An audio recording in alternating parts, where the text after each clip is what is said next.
భక్తికి, జ్ఞానానికి, సంతుష్టికి, ధైర్యంగా బతకడానికి, సంతోషంగా వెళ్ళిపోవడానికి మూలమైంది వైరాగ్యం. వైరాగ్యం అనే దాన్ని యువతరం గుర్తించాలి. It is positive quality, not negative quality. అది వ్యతిరేక లక్షణం కాదు, అనుకూల లక్షణం. వైరాగ్యం ఉన్న భర్త భార్యను బాగా ప్రేమిస్తాడు, ఎందుకంటే వాడికి వైరాగ్యం ఉంది. భార్య పట్ల కాదు, ఇతర లోకం పట్ల. వైరాగ్యం ఉన్న భార్య వల్ల భర్త సంతోషంగా ఉంటాడు, ఎందుకంటే ఊరికే అవి కొనమని ఇవి కొనమని ప్రాణం తీయదు, ఆవిడకి వైరాగ్యం ఉంది.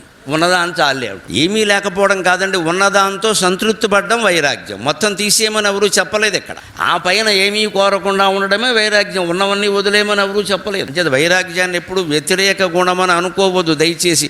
యువతీ యువకులు కూడా కనపడుతున్నారు కాబట్టి చూస్తున్నారు. పెళ్లి చూపుల్లో పెళ్లి కూతురు పెళ్లి కొడుకుని వేయాల్సిన ప్రశ్న, నీకు వైరాగ్యం ఉందా? ఉంది అంటే తక్షణ ముహూర్తం పెట్టుకో. బ్రహ్మాండంగా సీతారాముల్లా కాపురం చేస్తాడు, అనుమానం వెళ్ళ. కానీ ఏ పెళ్లి కూతురికి ఇవాళ ఈ ప్రశ్న అడిగే దమ్ము లేదు. వైరాగ్యం ఉంటే కాపురం ఎలాగా అనేది.